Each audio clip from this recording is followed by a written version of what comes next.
Episode 574 of the Handgun World podcast and Bob's Bullet Points. And my special guest is Spencer Keepers, one of the sponsors of this show and a fantastic contributor. Spencer, welcome to the show. Thanks, man. Thanks for having me.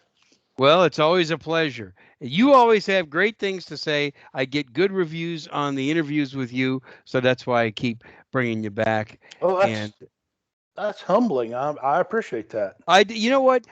My listeners seem to give me a lot of feedback, and it's good. I love it, positive or negative. I Right. like it, Yeah. and it seems like every time I bring you on, I get several emails and some good comments and everything on social media. So this time you want to talk about concealed carry for the modern law enforcement officer, right?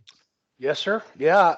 If you don't mind, I'd like to talk Sure. about that. And there's some real reasons why, because I'm sure you have several law enforcement officers that listen to your show. I mean, Absolutely. Yes. guaranteed that, right? Yes. And what that title you just gave was a title to a class that I have now generated. And it came at the request of a group of federal LEOs.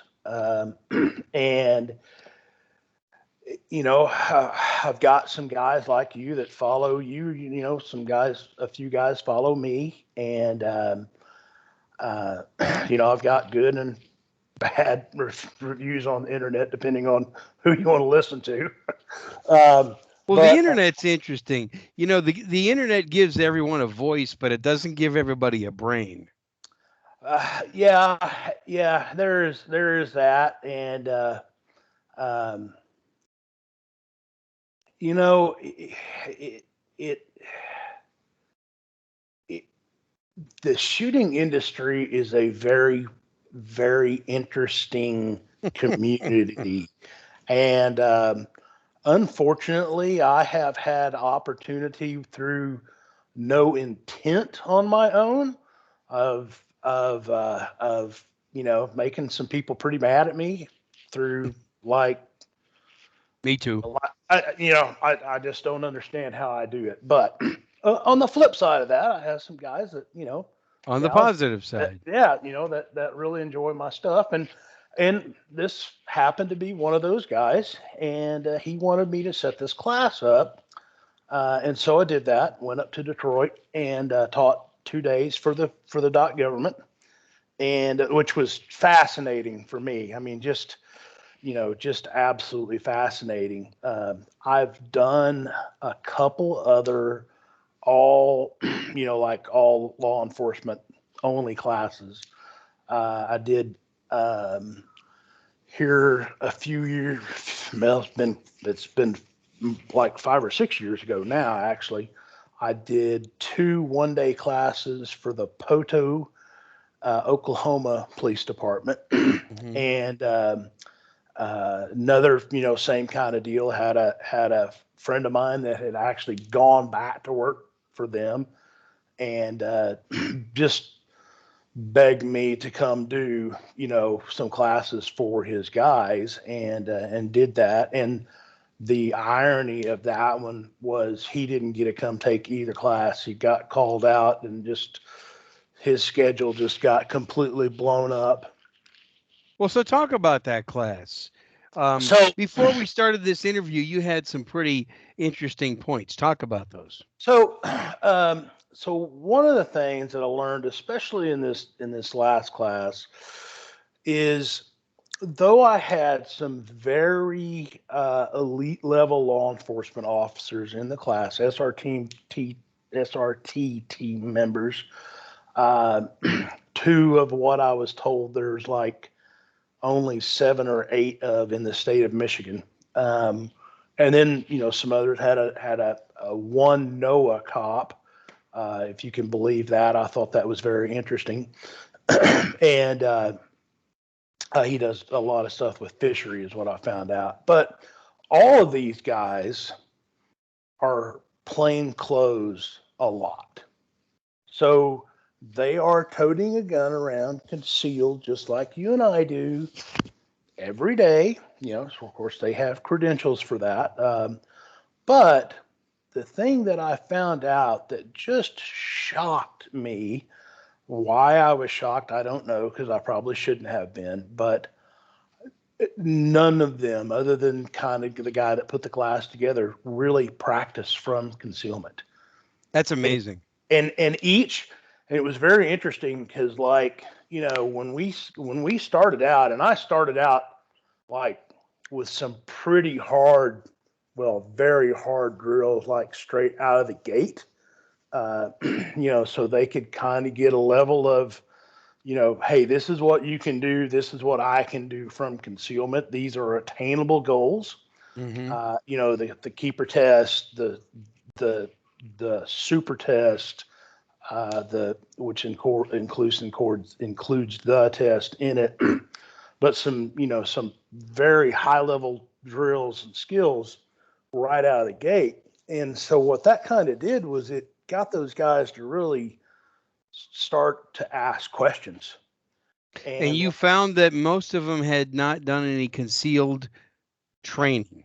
one by one, they all kind of asked a question or outright admitted, hey man, I never trained this way because I always thought it would just be slow or it would just be hard or difficult, or they all kind of had their own little words for it, and they're like, if I'm going to be in the crap, if um, they're like, most likely I'm going to be kitted out.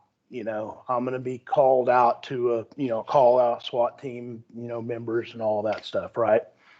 And but they were like, man, concealment doesn't have to slow you down at all. I'm No, like, it no, doesn't. no, no, man, it doesn't. It, in fact, you can, with a little bit of work and a little bit of practice and the right gear done the right way, you can be way faster uh, out of duty gear or out of concealment than you can out of duty gear. And You you know, happen to have the gear for them. I happen to have gear for them.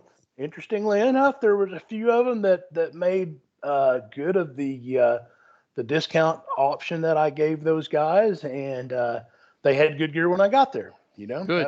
That was kind of cool. Just a curious question. Yes, sir. Were they carrying appendix or strong side? Um, the vast majority was carrying strong side. Actually, there were a few that were carrying appendix, but most of them were carrying strong side because that's what they believed. Is, well, that's how I carry on duty. So even though they're carrying concealed on duty, it's just like that. That strong side is kind of woven into law enforcement, kind of in a lot of ways. Did any of them decide at the end of your Oh, class that they were going to carry appendix? after not even by lunch the first day, guys were like, "Hey, can I borrow a holster? An appendix holster to try this." And uh, to just about every man, I think except one, and he had to leave early on Sunday, or actually that would have been a Tuesday. Um, uh, he didn't get a chance to try it, and he had some, like, I think it was like an 80% Glock, Yeah. one of those, and A it's polymer 80 Glock polymer 80 Glock, yeah, or a uh, polymer 80 pistol. I guess we shouldn't. pistol, Glocks are not polymer 80, so I guess we shouldn't technically call them that. yeah, But yeah, I know fair what you enough mean. on I that. think most But listeners know what you that's mean. and that thing wouldn't fit uh, some of the holsters that I took, just flat Correct. wouldn't fit. So The lowers are a little too large. uh, and so that was, but even he expressed interest in starting to try and go down that appendix trail. So that made me really happy. But all the stuff that I made them do, carrying, from concealment, so think about, obviously two-handed draws, strong hand only draws, weak hand only draws, two-handed reloads, strong hand only reloads, weak hand only reloads, when those would come about, how to set them up, and how to do them like as as much holster based as you can. Hmm. Because I think there's a lot of benefit. I was talking to a former special forces dude. Uh, he was actually in the class, and I was telling him about how to do like a support hand only reload or support hand only draw. And when we got around to the support hand only draw, or I'm sorry, the support hand only reload, he was like, "Well, what I like to do is take and put the gun in between my legs, right?" And I'm like, "Yeah, that's a very commonly taught method. It's very commonly taught." I said, "But the benefit of doing it this way," and then I demoed it just like right in front of him, is you can move and do this demo. Right. And this dude's jaw hit the floor. I mean, he was just like, "Oh my God, I've never thought of that." And he's like, "I'm a former special forces soldier. I should have thought of that." you know, Well, it's amazing. It's amazing how many lights come on in classes, isn't it? Where somebody says, "Wow, I've never thought of that. yeah. That just Oh, never crossed my mind that could be a situation." yeah, yeah. And just something that simple. I mean, it just, we're all a product of our experiences, through life to some degree, right? And there was something somewhere somebody, Todd Lewis Green probably told me that in a Yeah. class back in 2009 or something like that, right? And that was just in my memory bank to tell the guy. But he was just really astounded that he's learning this from a civilian, not another law enforcement officer. Can I And get your opinion on something about what you just said? sure, I like to pick on the anti-gun people. I'll just be honest about that. I like to pick on them. And one of their arguments is that civilians just don't have the training, that the only people who are authorized and who should be carrying a gun would be law enforcement or military. That's their argument, right? That's one of right, their that's yep, one of their 100%, talking points. yep, And so here 100%. you are saying that you as a civilian, you were able to teach people who are on SWAT teams some new techniques. So in my opinion, give me your opinion, this eviscerates, this absolutely cancels that part of the anti-gunners argument. Well, I would actually give you a different perspective than that. It shouldn't cancel it. It should give me more opportunities to carry a gun in more places, Okay, yeah, that's a good point. Yeah, right? that's a good So, point. so think about it.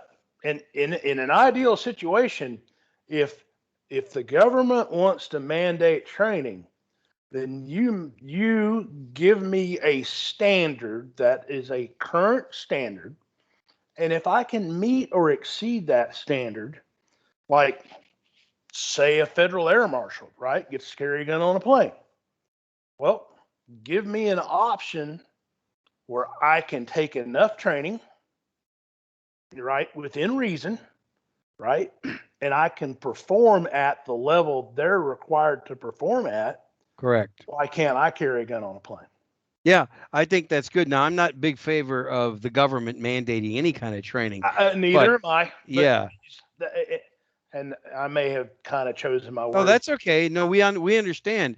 There needs Right. to be a standard, and I'm just trying to say that I think it's really cool that high level law enforcement were able to learn more about using the tools that they use from you who is not law enforcement. Yep. So their argument about that civilians can't be trusted and shouldn't be allowed because they don't have the training is, in my opinion, total BS. Yeah. 100%. Total BS. 100%. hundred Okay, I'm percent. sorry I Yeah. got off subject. Yeah. Go ahead. No. No. No. And in all honesty, I think it's really cool because it it gave those guys a complete different perspective Yeah. on, here's a dude that doesn't have a badge, right? And if he carries a gun someplace, maybe even unknowingly that he's not supposed to carry a gun, right? He's either got to pull that off, or pay the price, right? Right. And so he's got more at risk than the law enforcement officers do as far as not having, permission or authorization uh, to carry in certain places. But, it was very easily to be able to take these guys and show them about how to carry really discreetly concealed. Because as a holster manufacturer, I can tell you there is far different levels of concealment from like what I consider concealed and like some of the stuff I see on the internet considers concealed. Well, Right? Back to that. just another curious question. What kind of guns were these guys carrying? Mainly Glocks, but in every configuration that you can talk about. And what started me down a little road, and we'll get into this more later. One of the students had a Timney trigger on his gun, Very and interesting. and um, I was kind of shot it a little bit. It's kind of like and then I ran in doing another class. Other from Jamie Caldwell, 1 minute out, great dude. Mhm. You need to have him on the podcast. I Um, would like to do that. if you can get hold of him, I'll see if I can set that up. That would be nice. Thank you. Uh, um, and there was a guy in that class that had one, and I was just like, I mean, it was like, oh my god, Yeah, like it was another one of those lights on moments, yeah, right? yeah, it really was. It really was. So we'll talk later about that, and Okay. I'll tell my whole experience because there's such thing as we in the keepers uh, um, world, if you will, we call the keeper's luck, and Uh-huh. it's not good. You know, I blew the engine in my Raptor up the last day of Jamie's class way Oh, home. blew up So the engine. yeah, lost cylinder number two. the Okay. Yeah, so that's costing me a ton of money because it's supercharged, and just learned a lot in that process to realize that engine should have never been built the way it was. But that's a whole other story. uh, and then my nephew, him and I have over the years bought or built the exact same gun. And so we did that, and I'm not going to mention the manufacturer uh, of the ammo or the gun because we haven't decided exactly what the culprit was. It's a very well known on both sides, uh, but him and I built an AR pistol in 300 blackout together, polymer receiver set. And while he was testing that gun, his other gun, which we had bought a set of, blew up on him. Oh, Yeah, so that's the kind of luck that we have. Uh, well, okay. so, Sorry about that. Yeah. So just a little bit for the listeners.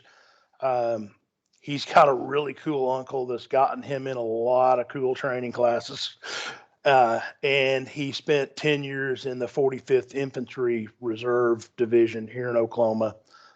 Spent a tour in Afghanistan between like 2011 and 12, I believe it was. They actually made a movie out of it called Citizen Soldier. If any of the listeners are interested in that, it's a pretty cool. What these guys did was very unique. Citizen soldier. Citizen soldier. So, Okay. uh, and so he knows what he's doing. And he literally said, I shot a 3-shot group, let the barrel cool down for a little bit, and I was on my third round of the 3-shot group, and the gun blew up. So, Okay. yeah, so complete mystery of what caused it. We think it Well, has to be the ammo, but I mean, with our luck, like, stranger things have happened. So, well, and since we're speaking of hardware, we're speaking of guns right now. I just want to tell everybody that you and I are going to record a segment for my Patreon page, and we're going to be talking about the Timney triggers, aren't we? Because you recently yes, put yes, one we in are. you put one in a Glock, right? That's correct. Yep. I've Yep. been I've been I've been exploring the idea. This is my Shadow Systems, one of them. I own two of these. Right. I think they perfected the Glock, not Glock. But anyway, that's controversial. But that's okay. But I love this trigger, but I am seriously thinking It, about something a little bit better. Trick. so the the way let me just say that I have been shooting Glocks since 1990, right? Wow. Wow. Okay. Okay. I've seen like every, you know, Glock trigger rise and fall and rise in popularity. I've never seen anything like the way Timney does it. Uh, well, we'll save that for the So, Patreon segment. I just wanted to put a little teaser out there. yep. So let's go back to concealed carry for the law enforcement officer. So the thing about like so one of the questions that I kind of got asked, repeatedly is like, they're like, how do you make this look so easy, right? And I was like, well, you get good gear, you get good training, and mine has been essentially um, like I said, I have been carrying a gun since right out of high school. There wasn't a law; it wasn't legal. I may or may have not done that once or 1,000 times. You're you not know, confirming nor denying nor there. denying, right? But in those years, I gathered a lot of information, and I sought out information. And the first time that I saw somebody appendix carry was Todd Lewis Green, and I was like, "Are you freaking nuts? Do you know where that gun is pointed?" And the next week, I was trying to figure out how to make appendix carry work. Yeah.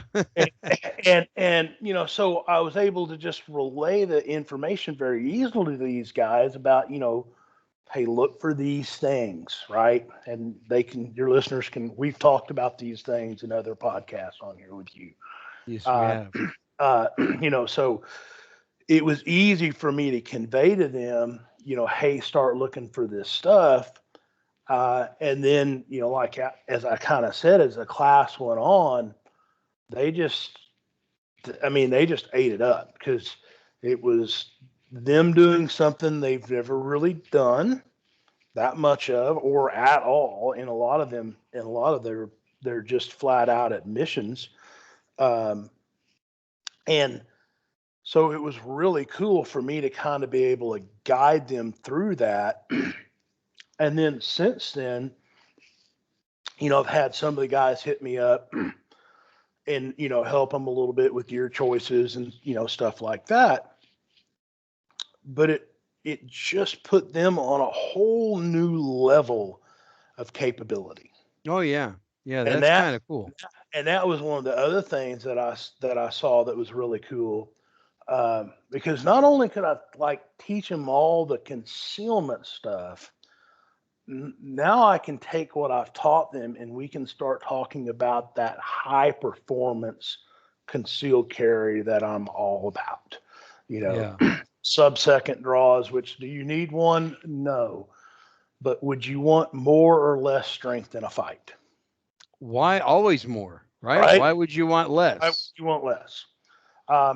So I kind of, I think speed is like strength. And, I mean, if you were a boxer and you had faster hands than anyone, well, you're probably going to be pretty damn good at boxing.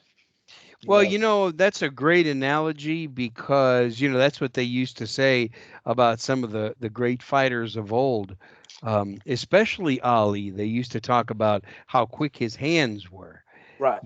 He didn't always overpower his opponents and things like that, but just Yeah, the speed with which he could get the job done. yeah, yeah, yeah. And they talk about that now. I mean, They still that's, do.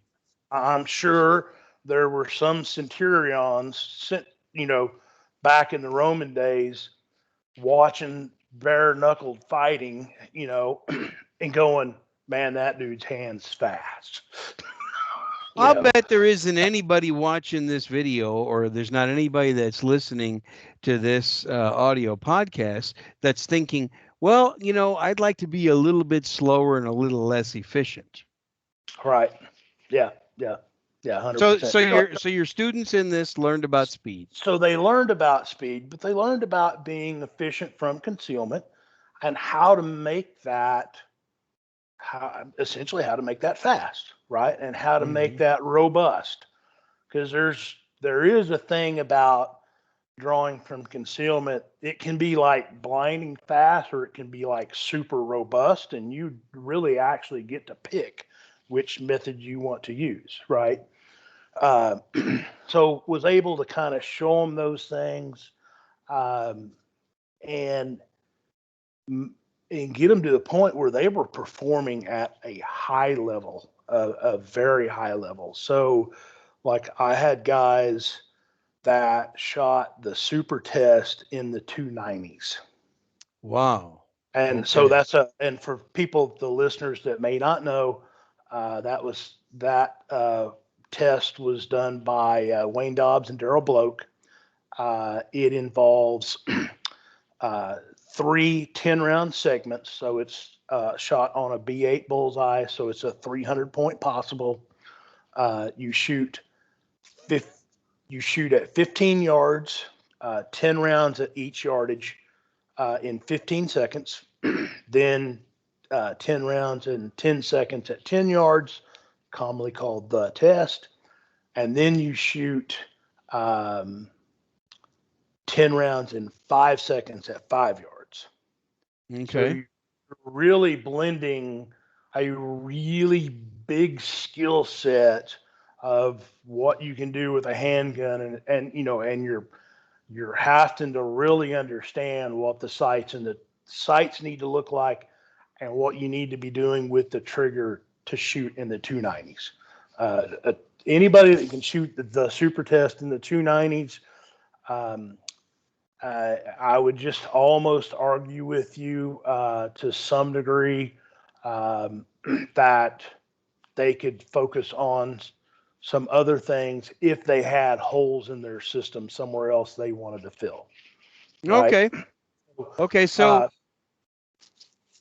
Uh, so just that another. Go ahead. Go ahead. Go ahead. No, no, no. Go ahead. Just another curious question. Did any of them have optics on their guns? Yes, yes, they Really? sure did. They sure Good. did. Sure did. Good. And now I will say that those were not their duty guns, Hmm. but they are looking like that agents, or well, there were several agencies, but the main one is looking at optics. Really, I think across the board right now, we're having like a lot, and I mean a lot of law enforcement agencies looking at optics.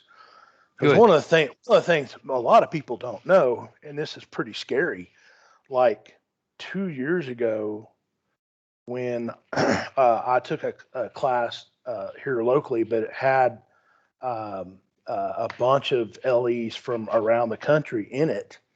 I was talking to a guy from Indianapolis, and I was like, 50% of Oklahoma City Police Department could retire at just at the flick of a switch 2 years ago. And I think this was roughly 2 years ago. Anyhow, um, as I said that, this uh, dude from Indianapolis goes, "Oh, that's cute, 79%." And how he knew the exact number, I don't know.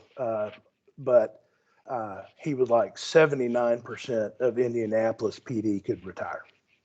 Wow. So I think what we're seeing as a result of a lot of cops that are staying on longer is now we're seeing the result of aging eyes across a pretty wide uh, diverse background expanse, if you will. And I think that's what's kind of making the optics even a hotter topic in law enforcement. Absolutely. Well, that's good. I'm glad to hear that they were using optics. By the way, I'm trying to stop calling them red dots because they're green dots now too. So that's why I call them optics. Yep. Yeah. In fact, the little 300 blackout pistol that the nephew and I built on a identical build, we put I forget I forget exact what Holosun is, but it's kind of the big Holosun. Looks kind of like an EOTech ish, but it's got a green dot in it. It's got a green And dot. and I would most definitely take a green dot over a red dot if I could just have my choice of dot colors. Yeah, me too. What kind of dot is on your 509T that you got? It's just a dot, but it's Okay. only red. It's It's only red. It's not yeah, green. Okay. it's not green. I've been So if considering it was, the go ahead. I've been considering the Holosun 50. I think it's the 507 with the green dot Yeah, yeah, for for this gun here, the Shadow Systems gun. yeah, yeah. It was interesting, and when I was uh, Jamie Caldwell, who I talked about before, he's like an expert in night vision. Mm-hmm. And it was very interesting how he became that. Um, and but he talked about like where our vision, the frequencies of the colors, if you will, and red is kind of like at the end of the spectrum, and green is like right in the middle. Right in the middle. Okay. Uh, like you had a much bigger spectrum for it to kind of make sense why a lot of people would pick green over red. Well, we have about 4 or 5 minutes left of this segment. So, what are some of your final thoughts and points on the class that you taught for the law enforcement folks? Um, for the law enforcement guys that are out there, if you have if you have a group that would like more information on the class or would like to set one up, please contact me. I'm sure he'll have all my stuff in the show notes, keepersconcealment.com. Yes. And try and look at this as something different. Um, if I had 16 law enforcement officers that mostly are a, you know, um, uh, plainclothes based law enforcement officer, and they haven't practiced from concealment, there's going to be a lot more out there that haven't either. And I think I can take a group of students, kind of like I was talking about, very quickly down that rabbit hole of, what kind of gear do I need? Well, I've got answers to that. And And I'm not just coming at it from appendix. I literally talked about every method of concealed carry that I would consider, for a law enforcement officer. And you taught that in the class too, Taught right? that in Each the class, method. correct? Each method, and think about it. Everybody calls me the appendix guy. I've got I've got 20 plus years carrying strong side. Yeah. You So, and even I make that mistake. I call you the leading authority on appendix carry, but that's your specialty now. it is. It And really is. But it doesn't mean that I'm not a specialist on just strong side inside the waistband. that's true. So people need to take your classes. They can find your classes at keepersconcealment.com, right? Yes. Yep. Sure can. Okay. So they can find a list of Or them there. or they can get a hold of me through the website and we can set one up because um, uh, I don't think we've put the new one on the website as of yet. So I am really glad that you came up with this topic because it shows that even the elite members of law enforcement, there's something for them to learn as well. yes, And and I would also say, because I've had this experience, I've had even ex-military people come through classes and learn a lot too, because a lot of guys in the military don't get pistol training. yeah. So you know, and I was just incredibly humbled by this. But if you look up Jamie Caldwell, he spent 14 tours in as a Delta operator. Right. I mean, 20 plus years in special forces. The dude's killed more people than smallpox. And in the second day of the 2 day class with him, now it was a private class with CCW Safe and FTA. Um, but he was having me talk about points of concealment the second day of the class. And Unbelievable. and he has a holster company or he's has a holster line with a holster company. I think C&H maybe, but don't quote me on that. um, Okay. but so like I he'd we'd be doing something, and I would say just be like, hey, just something you might want to think about, and by the second day, he would be like, hey, this is how I do it. Spencer, how do you do it? Like, it's like even he was learning stuff, from just me and that. And Good. so, yeah, even elite level military, I, my wife always tells me to be humble, It, I understand. Me right? too. Me But, too. But but but you have to I, kind of point out the benefits of what you do. yeah, I guarantee you, I could teach them something they don't know about concealed carry. Yeah, Good. And so on that note, since let's finish up with this. You are also a CCW Safe affiliate, that is correct. and tell people real quick in about a minute about CCW Safe, why you need it. So, man, if you're carrying a gun these days and time, I'm going to tell you it's a bad investment not to have it. Right? Think about what the big trial that just happened. Kyle Rittenhouse. Rittenhouse. Thank you. I knew I was going to mess that up. Just for a moment in time, think about how much that lawsuit cost him. Oh, Okay. yeah. And now, and of course, he couldn't afford it. People have, given their time and given their money, I'm sure, and uh, and and I'm sure the attorneys that won that will be very profitable in the future off anything they donated to that. But having said that, imagine if you just didn't have to worry about that, right? Imagine this. Imagine having something crazy. highly controversial happened to you, and the prosecuting attorney from that district or wherever it may be look at you as a potential,